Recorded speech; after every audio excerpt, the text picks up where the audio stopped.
For writers, this is the perfect situation. Solitary or semi-solitary in a case where there are two writers in the house, and no distractions. The ideal situation in a way. What I've been doing, in fact, since lockdown began, is I've been writing poetry with the virus, if you like, as my muse, because there's so many ways to look at what has happened in the world and on the island, and I've tried to frame that in the form of poetry. And in doing so, it's helped me, if you like, avoid the perhaps apprehension that many people might have about the virus.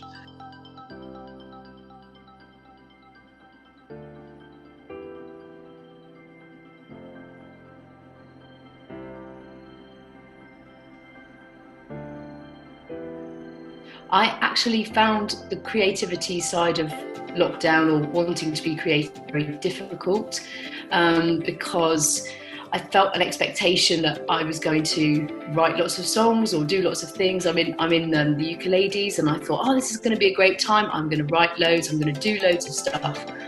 And because the dance school needed to be practically put online, I felt like my creativity was completely stifled, because all I was doing was surviving this period of time. So rather than being able to go into the dance studio and feed off the students and go out and do yoga in the morning and have a little bit of time to myself and then go to the dance school, I felt that I was sort of running this tight ship and trying to get everybody online and understanding how it worked, and researching what was the best way of teaching online, organising teachers from the UK to come onto Zoom and local teachers to come onto Zoom.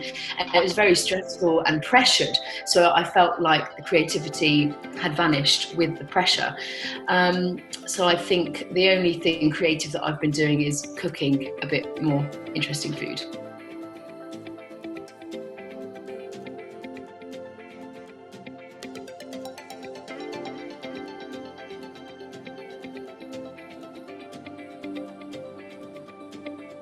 Is we've been going sea swimming every morning at 7:30.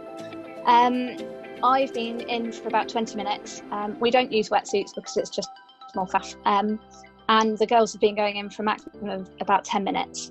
They've worked up to it, and it's the last 5 weeks, just over 5 weeks, we've been going in daily.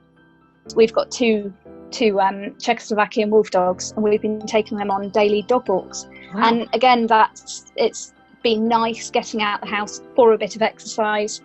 We've got to do it. We've got to walk the dogs. They're large dogs. They don't appreciate it if they don't have a daily walk.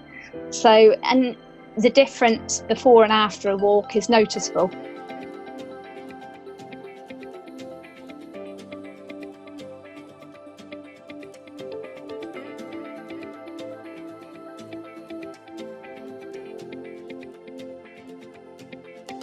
So this is the small size of crane. You see, yes. So this is small size of crane. It's smaller than your palm. And then, so in order to make this size of crane, you use this size of paper. Yeah, we always use a square paper, but it doesn't matter. It doesn't have to be origami paper. It could be like Christmas wrapping paper, birthday wrapping paper, or newspaper, anything, you know. And if you want to make a little bigger one, this is the standard size of origami crane, which you need to use more bigger size. I've written poetry about the virus, about the social distancing. I've written humorous poetry. I've written some serious poetry. And in fact, I think it's probably fair to say that I've probably been more creative in that regard during lockdown than I would be ordinarily, because there are less things, if you like, to take my attention away from the keyboard or the pen and the bit of paper. I decided to focus on what I was putting inside my body, food-wise, getting some exercise, doing something different. So I hate running, but I started doing a bit of jogging as a physical challenge. Carrying on, trying to keep the yoga up myself, and just sort of programmed looked at myself as kind of an entire being that needed nourishing through this time in order to get through it. So that's, I knew instantly that this was going to have a big impact on me, and I tried to look at it quite pragmatically. You know, what do I need to survive something like this? Exercise, food, keep talking to friends, keep talking to family, allocate time in the day to do something nice for yourself. Origami cranes can be self-healing tools as well. So when you're making, when you're feeling not strong, you can make yourself, instead of making for someone else.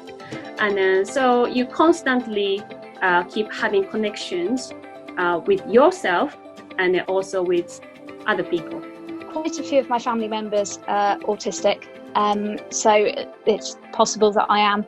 And with that, there's a higher statistical chance of mental health disorders, in particular anxiety for female autistic people, and depression.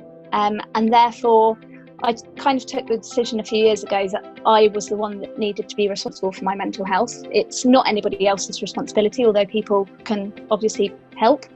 I'm a musician, so I play music every day, as well as teaching it most days. So that's another thing that's been really quite beneficial.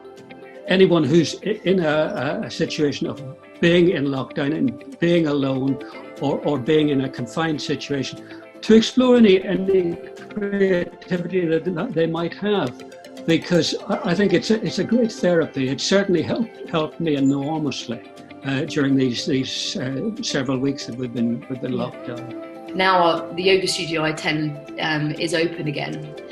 I put dates in the diary. I mean, we have to book in now, because otherwise there's too many people who can't attend. So I committed, right, I'm coming Monday, Thursday, Friday, whatever. And I woke up this morning and I thought, do I go? No, you said you were going. You've committed to that slot. Yeah. You've committed that to yourself. So I think yes, I think it's going to, moving forwards, I'm going to kind of time, it sounds really crazy to sort of timetable your well-being, but I think it works for me. I've also started to play around with sculpture while I've been in a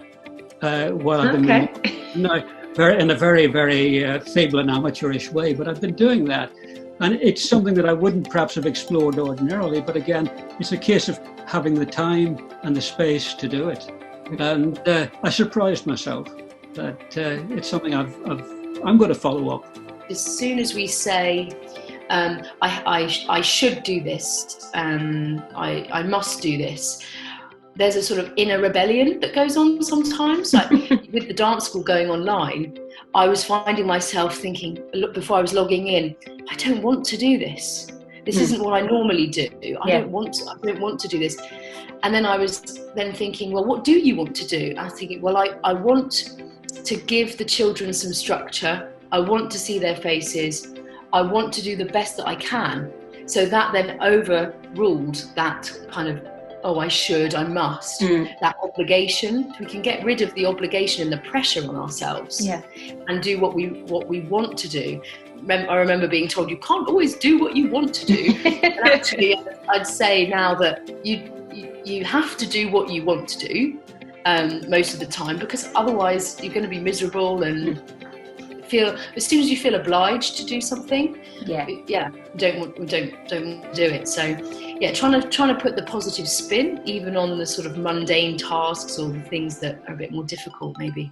In our group, we have more than 200 members at the moment, all over the world. And then so even you can't see them physically, you can see on the group, and then people posting cranes. Yeah. So in a way you are connecting with creative way with other people outside of your country.